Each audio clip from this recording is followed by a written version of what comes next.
मित्रों नमस्कार, स्वागत है आपका YouTube channel doctor Pawan Jaiswal में।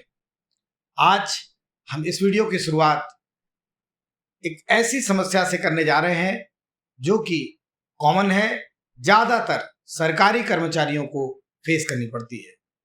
यथा उनके पास TDS का सर्टिफिकेट तो है, उनके वेतन से या उनको पेबल अमाउंट से TDS की धनराशि काट ली गई है, किंतु उसकी क्रेडिट उनको आयकर रिटर्न फाइल करने के बाद नहीं मिली है। तो आइए देखते हैं इस वीडियो में कैसे इस समस्या को हम काउंटर करने का प्रयास कर सकते हैं।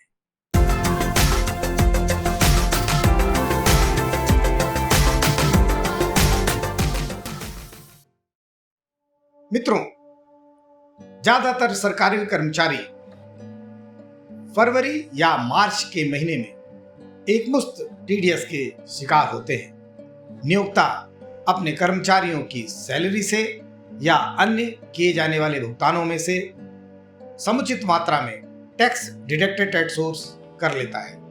ज्यादातर कर्मचारी तो साल के शुरुआत से ही अर्थात अप्रैल माह से ही एक निश्चित धनराशि प्रति माह अपने एम्प्लॉयर द्वारा कटवाते रहते हैं। कुछ एम्प्लॉइज साल के अंत में एक मुश्त धनराशि जनवरी, फरवरी और मार्च के महीने में करा लेते हैं। वैसे तो इस बात पे डिपेंड करता है कि कर्मचारी की सैलरी कम है या ज़्यादा है, वरन वैसे ज़्यादातर कर्मचारी अब इक्वेटेड मंथली इंस्टॉलमेंट की तरह TDS देना पसंद करते हैं। समस्या वहाँ आती है जब एम्प्लॉयर TDS काट लेता है, TDS रिटर्न फाइल कर देता है, तत्पश्चात कर्मचारी भी अपना इनकम टैक्स का रिटर्न फाइल कर देता है और उसके द्वारा फाइल किए गए इनकम टैक्स रिटर्न में जितनी TDS की क्रेडिट क्लेम की गई है वह आयकर विभाग का CPC अर्थात सेंट्रल प्रोसेसिंग सेंटर क्रेडिट देने से इनकार कर देता है। समस्या यही नहीं खत्म होती है। समस्या ये भी है कर्मचारी के पास फॉर्म 16 या 16A है, फिर भी उसे टैक्स की क्रेडिट नहीं मिल रही है। अगर देखें तो सन 2005 के बाद से, जब से आयकर विभाग में ई-गवर्नेंस लागू हुआ है, पूरी तरीके से ई-गवर्नेंस लागू हुआ है TDS सेक्शन में, तब से तमाम ऐसे नियोक्ता थे जो केयरलेसनेस के कारण TDS का रिटर्न नहीं भरते थे। तमाम ऐसे नियोक्ता थे जो TDS का रिटर्न भरते तो थे, लेकिन उनका जो TDS का रिटर्न फाइल होता था वो शुद्ध या संशोधित नहीं रहा हुआ करता था, जिसमें एम्प्लॉइज का डाटा या अदर देन एम्प्लॉइज जो डिडक्टेड थे उनका डाटा गलत भरा जाता था। अर्थात पैन नहीं कोड किया जाता था, पैन गलत कोड किया जाता था या सैलरी या पेबल अमाउंट गलत कोड किया जाता था, जिसके कारण एम्प्लॉय को तो वो मैन्युअली फॉर्म 16 या 16A जारी कर देते थे, लेकिन फॉर्म 26AS के आधार पर पूरी क्रेडिट एम्प्लॉय को नहीं मिल पाती थी। एम्प्लॉय का एक तरफ तो ये कहना है कि मेरा टैक्स काट लिया गया, मेरा टैक्स पहले से ही काट लिया गया, तो हम दोबारा आयकर विभाग को जो डिमांड किया जा रहा है टैक्स उसे क्यों दें। वैसे इस मैकेनिज्म, इस डिस्प्यूट को सॉल्व करने के लिए आयकर विभाग ने बहुत तगड़ा मैकेनिज्म डाला हुआ है कि नियोक्ता क्वार्टरली आधार पर या डिडक्टर क्वार्टरली आधार पर अपने TDS के रिटर्न फाइल करें, अन्यथा उससे संबंधित पीनल प्रोविजंस बहुत तगड़े हैं। जैसे लेट फाइल करने पर 200 रुपये पर डे का, प्लस TDS करने के पश्चात रिटर्न न फाइल करने पे ब्याज आदि का भी प्रोविज़न है। लेकिन फिर भी कुछ त्रुटियों के चलते कर्मचारियों को कभी कभी सही क्रेडिट TDS अमाउंट की नहीं मिल पाती है, नहीं दृष्टि हो पाती है। फलस्वरूप जब वो अपना आयकर का रिटर्न फाइल करते हैं तो क्योंकि उनके द्वारा क्लेम किया गया अमाउंट फॉर्म 26A से मैच नहीं करता है, इसलिए उन्हें टैक्स डिमांड का सामना करना पड़ता है। ज़्यादातर कर्मचारी तो अपने फॉर्म 16 या 16A के आधार पर आयकर विभाग को आयकर अधिनियम की धारा 154 के अंतर्गत भूल सुधार का एप्लीकेशन देते हैं अपने असेसिंग ऑफिसर को। उस एप्लीकेशन पे असेसिंग ऑफिसर ज़्यादा कुछ नहीं कर पाता है, वह एप्लीकेशन ज़्यादातर निस्तारित करदाता के फेवर में नहीं हो पाता है।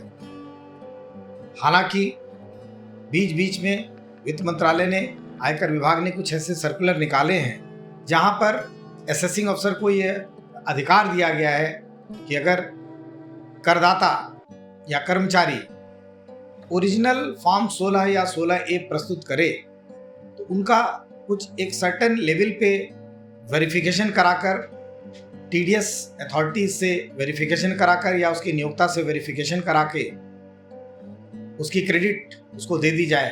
सामान्यतः ये अमाउंट शायद 25,000 रुपये तक ही निर्धारित है। उससे ऊपर के लिए जो असेसिंग अफसर है वो अपने आला अधिकारी से परमिशन लेकर भी क्रेडिट दे सकता है। वैसे तो पूरी तरीके से यह उपबंध कर दिया गया है कि जब तक टीडीएस काटने वाला व्यक्ति या नियोक्ता या डिडक्टर टीडीएस रिटर्न नहीं फाइल कर देता है तब तक डिडक्टी को या कर्मचारी को उसकी क्रेडिट नहीं मिल पाएगी। अब ऐसे में जब नियोक्ताओं का फ्रीक्वेंटली ट्रांसफर होता रहता है, डिडक्टर बदलते रहते हैं, या डिडक्टर किसी एक उपक्रम को लेकर आया और उसके बाद वो उपक्रम समाप्त हो गया, लेकिन कालांतर में कुछ वर्षों के बाद कर्मचारी को या डिडक्टी को ये पता चला कि उसके नियोक्ता द्वारा टीडीएस का रिटर्न जो कि फाइल टाइमली नहीं किया गया था या नहीं फाइल किया गया था, गलत फाइल किया गया था, जिसका खामियाजा उसे भुगतना पड़ रहा है। तो मैं इस वीडियो के माध्यम से भारत सरकार का, वित्त मंत्रालय का ध्यान लाखों करदाताओं के फेवर में करना चाहता हूं कि इसके लिए एक short term dispute mechanism committee का गठन करा दिया जाए, जिसमें अखिल भारतीय स्तर पर अभी तक सन 2005 से लेके 2022 के बीच में जो ऐसे कर्मचारी या नियोक्ता या डिडक्टी हैं जिनका दावा जेन्युइन है लेकिन उनके फॉर्म 26A में उस वर्षों में वो टैक्स रिफ्लेक्ट नहीं हो रहा है, तो ऐसे लोगों के लिए कुछ एक कतिपय नियमावली बनाकर, अर्थात नियोक्ता से वेरिफिकेशन कराकर या नियोक्ता द्वारा जमा किए गए बैंक चालान को वेरीफाई कराकर कर्मचारियों को या डिडक्टीज को इस टीडीएस की क्रेडिट दी जाए।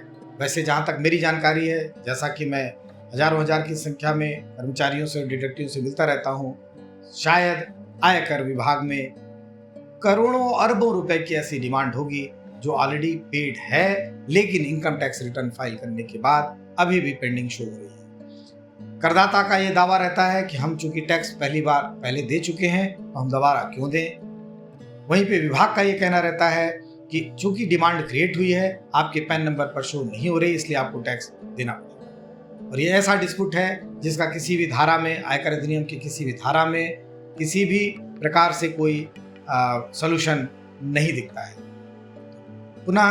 पुनः मैं आप सभी का ध्यान इस बात पर केंद्रित करना चाहता हूं कि यह एक ऐसी समस्या है जिसका समाधान न तो इनकम टैक्स एक्ट की किसी धारा में प्रिस्क्राइब्ड है या तो आयकर अधिनियम या आयकर कानून में कहीं इसका उल्लेख है। तो इसके लिए एक मैकेनिज्म, डिस्प्यूट रिजॉल्व मैकेनिज्म बनाकर इससे छुटकारा पाया जा सकता है और तमाम उन हजारों लाखों करदाताओं को राहत प्रदान की जा सकती है। और साथ ही भारत सरकार के जो डोजियर है उसमें पड़ी हुई एक ऐसी डिमांड जो कि वसूली योग्य नहीं है या वसूल नहीं की जा सकती है या गलत तरीके से दर्ज है, उसका भी समाशोधन हो जाएगा। आशा नहीं, पूर्ण विश्वास है कि वीडियो मेरे दर्शकों को अच्छा लगा होगा। यदि ये वीडियो आपको अच्छा लगा और आप इस वीडियो के कंटेंट से सहमत हैं तो कृपया इस आवाज़ को आप वित्त मंत्रालय तक मेल के माध्यम से, चिट्ठी के माध्यम से या ट्विटर के माध्यम से अवश्य पहुंचाएं।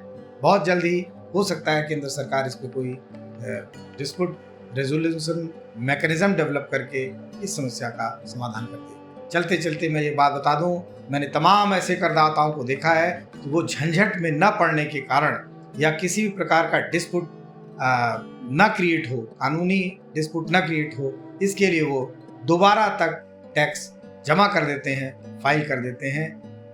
एक्चुअल में ये एक्ट अनजस्ट इनरिचमेंट की कैटेगरी में आता है। तो भारत सरकार का ध्यान पुनः मैं इस बात पर, इस वीडियो पर एक बार फिर से केंद्रित करना चाहता हूँ। आज के लिए इस वीडियो में इतना ही। फिर मिलेंगे नए वीडियो में नई समस्या के साथ। देखते रहिए YouTube channel doctor Pawan Jaiswal. धन्यवाद। नमस्कार।